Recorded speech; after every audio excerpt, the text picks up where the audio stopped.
Meus irmãos, minhas irmãs, domingo, dia 14 de junho, estamos celebrando a liturgia do 11º domingo do tempo comum. A igreja nos apresenta nessa liturgia Mateus 9, 36 a capítulo 10, versículo 8. Naquele tempo, vendo Jesus as multidões, compadeceu-se delas, porque estavam cansadas e abatidas como ovelhas que não têm pastor. Então disse a seus discípulos: A messe é grande, mas os trabalhadores são poucos. Pedi ao dono da messe que envie trabalhadores para a sua colheita. Jesus chamou os 12 discípulos e deu-lhes poder para expulsarem os espíritos maus e para curarem todo tipo de doença e enfermidades. Estes são os nomes dos 12 apóstolos. Primeiro Simão, chamado Pedro, e André, seu irmão. Tiago, filho de Zebedeu, e seu irmão João. Filipe e Bartolomeu. Tomé e Mateus, o cobrador de impostos. Tiago, filho de Alfeu, e Tadeu. Simão, o Zelota, e Judas Iscariotes, que foi o traidor de Jesus. Jesus enviou esses 12 com as seguintes recomendações: Não deveis ir aonde moram os pagãos, nem entrar nas cidades dos samaritanos. Ide antes as ovelhas perdidas da casa de Israel. Em vosso caminho anunciai: o reino de Deus está próximo. Curai os doentes, ressuscitai os mortos, purificai os leprosos, expulsai os demônios. De graça recebestes, de graças deveis dar. Palavra da salvação. Glória a vós, Senhor. Meus irmãos, minhas irmãs, este trecho do Evangelho é chamado de o Sermão da Missão. Assim como tivemos o Sermão da Montanha, Mateus 5, 6 e 7, esse capítulo, Mateus, finalzinho do Evangelho de Mateus, do capítulo 9 e o capítulo 10, é o Sermão da Missão. Jesus chama, envia em missão e vai apontando o norte da missão. Primeira coisa, o que é que provoca a missão? Naquele tempo, vendo Jesus as multidões, compadeceu-se delas porque estavam cansadas e abatidas, como ovelhas que não têm pastor. Então, a motivação da missão é porque Jesus se compadece do povo, das multidões. E por que Jesus tem compaixão da multidão? Do povo? Porque eles estão cansados e abatidos, porque são como ovelhas sem pastor. Um povo onde as suas lideranças, sejam elas religiosas ou políticas, não cumpriam o seu papel, que era de defender a vida do povo, que era de garantir a vida do povo, de anunciar o Deus vivo e verdadeiro. Então, diante dessa compaixão daquela multidão como ovelhas sem pastor, e é muito bonito, Jesus se compadece. A palavra compaixão é participa da paixão do outro, participa do sofrimento do outro. Jesus não tem pena. Pena é amar e não aceitar. Compaixão é diferente. Eu sinto a dor do outro, participo da dor do outro e faço o que está no meu alcance. Jesus faz aquilo que está no seu alcance e o alcance de Jesus é sempre maior. O que ele faz? Ele chama os discípulos e diz para eles: a messe é grande, mas os trabalhadores são poucos. Então, diante dessa multidão, como ovelha sem pastor, é uma grande multidão, ele diz que essa missão é grande, a messe, essa seara é grande, mas os trabalhadores são poucos. Pedi, pois, ao dono da messe que envie trabalhadores para a sua colheita. Primeira coisa, minha gente, não somos nós que escolhemos a missão, não somos nós que escolhemos ser pastores. Nós que cremos, reconhecemos que temos uma vocação, é um chamado de Deus. Não somos nós que escolhemos a missão, foi o Senhor que nos chamou e nos enviou em missão. Não somos nós que escolhemos a nossa vocação. A palavra vocação quer dizer chamado. É o Senhor que nos chamou e nos deu uma vocação. Então essa é a primeira consciência. Pedir ao Senhor da messe que envie trabalhadores para a sua messe. É o Senhor que chama. É o Senhor que envia. Resta-nos apenas o dizer sim ou não. Oxalá sejamos generosos ao Senhor e digamos, eis-me aqui. Ou digamos como Maria, faça-se em mim segundo a vossa palavra. E dentre os discípulos, Jesus chamou os 12 discípulos e deu-lhes poder para expulsar os espíritos maus e para curar todo tipo de doença e enfermidade. Então a missão é justamente expulsar o mal e nós exorcizamos o mal quando fazemos o bem entrar. Exorcizamos as trevas quando somos luz. Exorcizamos o maligno quando somos capazes de mostrar que ele está no meio de nós, quando vivemos no seu espírito. Quando vivemos no espírito de Cristo, expulsamos o espírito do mal para curar todo tipo de doença e enfermidade. Deus vem para curar os corações feridos. Tudo aquilo que fere, que nos tira a vida. Ele vem para que todos tenham vida e vida em abundância. E aí ele escolhe 12. Não nos esqueçamos que Jesus é judeu. Na cabeça judaica, as 12 tribos de Israel. No esquema, Mateus está escrevendo para judeus convertidos ao cristianismo. Então é preciso lembrar que a igreja agora é o novo Israel de Deus. Então 12 lideranças, o novo Israel de Deus, dentro do Israel mesmo. E aí vem os nomes. Me chama muita atenção que no chamado dos 12, os primeiros são irmãos. Pedro e André são irmãos, Tiago e João são irmãos. Por que Jesus chama irmãos? Chama irmãos no sangue para ser irmãos agora na fé. Irmãos na fraternidade. 12 discípulos. E um deles será o traidor. Porque ao mesmo tempo que nós somos chamados pelo Senhor, e o Senhor é sempre fiel, sempre na fragilidade humana, nessa dinâmica de ser conduzido pelo bom espírito ou pelo mau espírito, podemos dar asas, podemos dar ouvido ao mau espírito e podemos tomar o caminho contrário. Podemos ser traidor do Senhor. Jesus chama os 12 e explicita a missão. Jesus enviou esses 12 com as seguintes recomendações. Não deveis ir aonde moram os pagãos, nem entrar nas cidades dos samaritanos, e diante as ovelhas perdidas da casa de Israel. Em Mateus, a missão ela tem duas dinâmicas muito interessantes. Antes da ressurreição, a missão é para Israel. Para que Israel volte à aliança. Depois da ressurreição, a missão agora é universal, é para toda a humanidade. Porque essa já era a missão original de Israel. Deus escolhe Israel no Antigo Testamento não para fazer uma ilha perdida, mas para que, a partir da relação de Deus com Israel, toda a humanidade reconhecesse que Deus é Deus.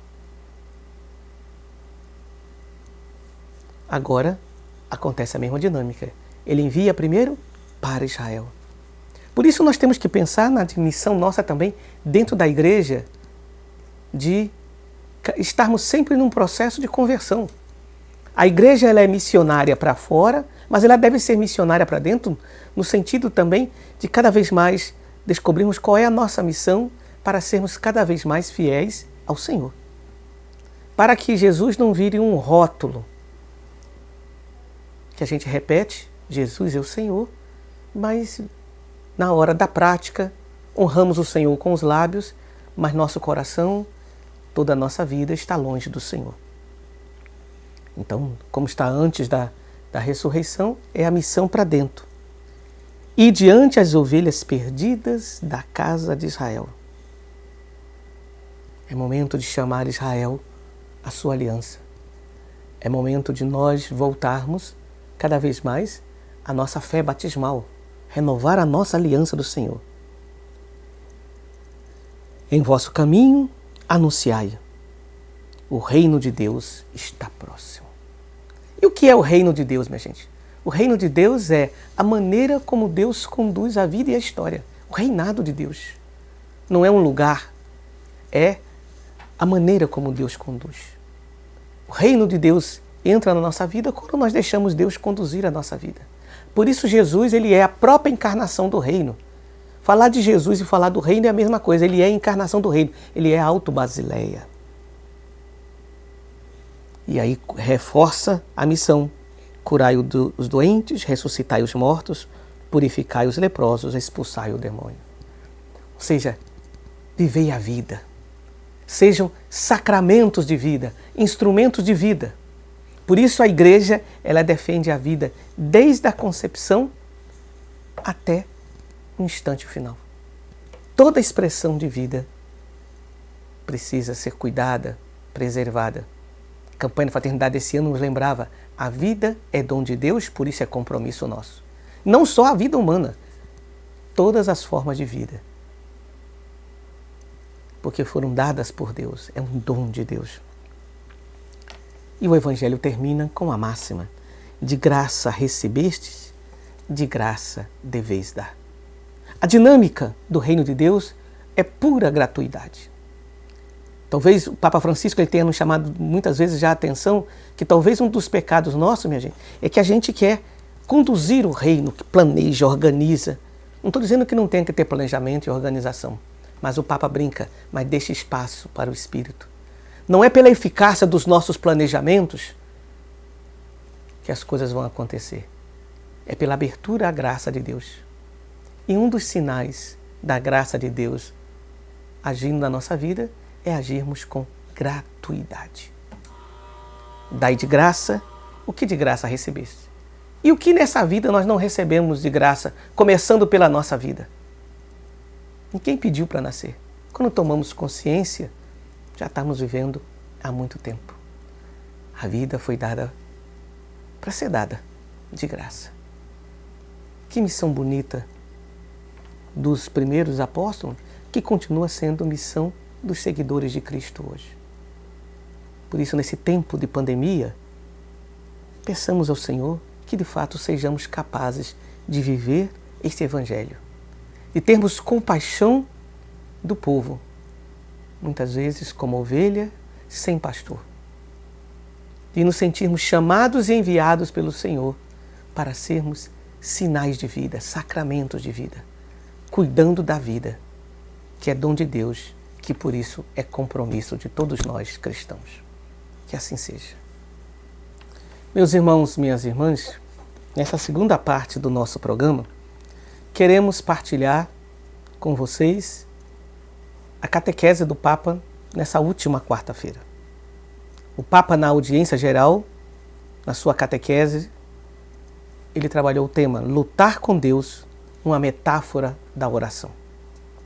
A oração de Jacó foi o tema da catequese do Pontífice nesta última quarta-feira, dia 10. Daquela noite, através de uma luta que durou muito tempo e que o viu quase sucumbir, o patriarca saiu transformado. Desta vez já não é dono da situação, já não é o estrategista nem um homem calculista. Deus o reconduz à sua verdade de mortal que treme e tem medo, disse o Papa. Nós estamos ouvindo uma catequese do Papa nessas últimas quartas-feiras sobre o tema da oração. O Papa Francisco deu continuidade ao tema da oração na audiência geral desta quarta-feira, dia 10, realizada na biblioteca do Palácio Apostólico. A oração de Jacó foi o tema da catequese do Pontífice, que iniciou com um trecho do livro do Gênesis, que narra os acontecimentos de homens e mulheres de tempos distantes, contando-nos histórias nas quais nossa vida deve se espelhar. No ciclo dos patriarcas, encontramos também a de um homem que tinha feito astúcia o seu melhor talento. Jacó é um homem que fez da astúcia o seu melhor talento. A história bíblica nos conta a difícil relação que Jacó teve com seu irmão Esaú. Desde criança, houve rivalidade entre eles, que nunca foi resolvida. Jacó é o segundo, mas com o engano consegue obter de seu pai Isaque a bênção e o dom da primogenitura. É apenas a primeira de uma longa série de astúcias das quais esse homem sem escrúpulo é capaz. Imagina, Jacó passou a perna em seu irmão com o apoio de sua mãe. O nome Jacó significa algo de alguém que sabe como se mover não diretamente. Significa astúcia em se mover. Então Jacó é um astucioso. Obrigado a fugir para longe do seu irmão, ele parece ter sucesso em todos os empreendimentos de sua vida. Ele é hábil nos negócios, enriquece muito, tornando-se um dono de um enorme rebanho. Com tenacidade e paciência, consegue casar com a mais bela das filhas de Labão, pela qual estava realmente apaixonado. Jacó, diríamos com linguagem moderna, é um homem que se fez sozinho. Com a sua perspicácia, com astúcia, conseguiu conquistar tudo o que quis. Mas lhe falta algo. Falta-lhe uma relação viva com as suas raízes. Vejamos o que acontece, diz o Papa. Jacó lutou até o despertar da aurora. Um dia, Jacó tem saudades de casa, da sua antiga pátria, onde ainda vivia Esaú, o irmão com o qual sempre tivera péssimas relações. Jacó partiu e fez uma longa viagem com uma caravana de pessoas e animais até chegar à última etapa, ao rio Jaboque. Aqui o livro do Gênesis oferece uma página memorável, disse o Papa. Narra que o patriarca, depois de ter feito todo o seu povo e gado atravessar a torrente, permanece sozinho na margem estrangeira. E pensa, o que o espera no dia seguinte? Qual será a atitude de seu irmão Esaú? A mente de Jacó é um turbilhão de pensamentos. Quando anoitece, de repente, um desconhecido apodera-se dele e começa a lutar com ele. Jacó está voltando, mas seu irmão está lá e ele tinha uma dívida com seu irmão. Ele roubou a primogenitura, aproveitando que seu pai estava cego, faz uma astúcia com sua mãe. O seu irmão era peludo, então sua mãe faz uma espécie de um casaco, põe num braço uma pele de animal, de cordeiro, e o pai, ao tocar, ao ver peludo, imagina que é o irmão e dá a bênção da primogenitura a ele. Então, a quem de direito. A seguir, Francisco citou um trecho do Catecismo da Igreja Católica que explica essa tradição. Diz o Catecismo: a tradição espiritual da Igreja divisou nessa narrativa um símbolo da oração, como combate da fé e vitória da perseverança.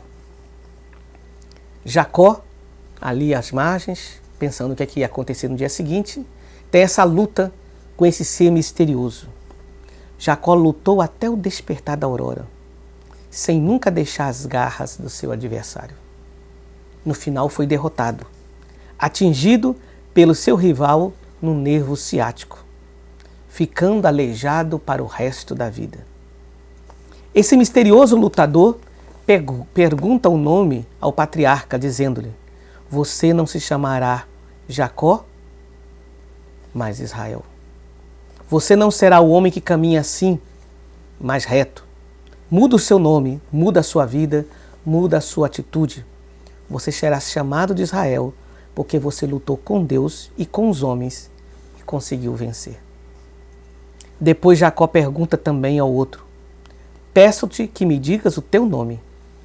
Ele não o revela, mas em troca o abençoa. Jacó percebe que encontrou Deus face a face. Imagine, no Antigo Testamento, é a experiência mais profunda, é alguém ver o Senhor face a face, a tal ponto que não poderia mais ficar vivo depois disso. E Jacó tem essa experiência. O patriarca saiu transformado. Lutar com Deus, diz o Papa, é uma metáfora da oração. Ou seja, metáfora é uma imagem, uma comparação que a gente usa para explicar. Ele diz, essa luta é uma imagem do que é uma oração. Outras vezes, Jacó tinha se mostrado capaz de dialogar com Deus, de o sentir como uma presença amiga e próxima. Mas daquela noite, através de uma luta que durou muito tempo e que o viu quase sucumbir, o patriarca saiu transformado. Mudar o nome, mudar a maneira de viver e mudar a personalidade. Ele sai modificado, pois Jacó, na luta, estava com medo. Desta vez, já não é dono da situação. Já não é o estrategista, nem o homem calculista. Deus o reconduz à sua verdade de mortal, que treme e tem medo. Pela primeira vez, Jacó nada mais tem para apresentar a Deus, a não ser a sua fragilidade e impotência, e também os seus pecados.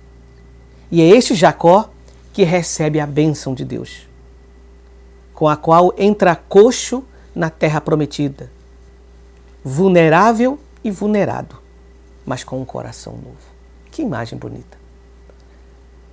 A nossa oração com Deus, minha gente, deve ser uma luta que nos transforma, que nos marque a tal ponto, que revele a nossa fraqueza e mostre qual é a nossa fortaleza.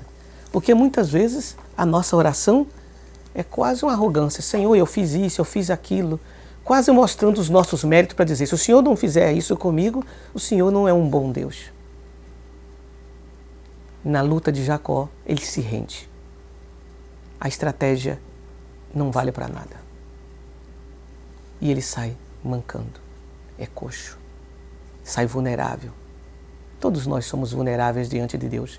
E só quem é capaz de reconhecer a sua vulnerabilidade é capaz de necessitar de um Salvador. Só quem é capaz de reconhecer a sua miséria é capaz de sentir necessidade da misericórdia de Deus. O Papa então contou uma história. Certa vez ouvi um homem idoso dizer, bom homem, bom cristão, mas pecador, que ele tinha tanta confiança em Deus e disse, Deus me ajudará, não me deixará sozinho. Entrarei no paraíso mancando, mas entrarei. Antes, Jacó era um homem seguro de si, confiava na sua astúcia. Era um homem impermeável à graça, refratário à misericórdia. Cuidado que nós podemos ficar a vida inteira dentro da igreja como uma pessoa impermeável à graça de Deus. Ainda não sair marcados, mancos por Deus, marcados por Deus. Não sabia o que era a misericórdia. Era Ele. Estou aqui. Eu comando. Não precisava da misericórdia. Ouvia a si mesmo. Mas Deus salvou o que estava perdido. O fez entender que era limitado, que ele era um pecador que precisava de misericórdia e o salvou.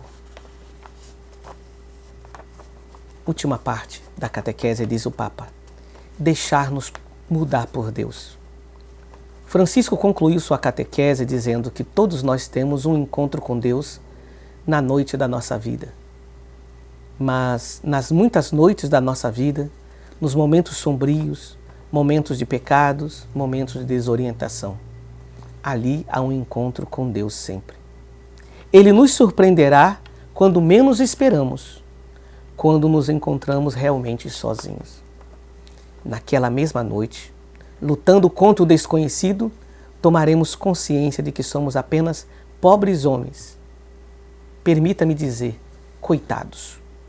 Mas naquele momento, no momento em que eu me sinto um coitado, não devemos temer, porque naquele momento eu preciso de Deus.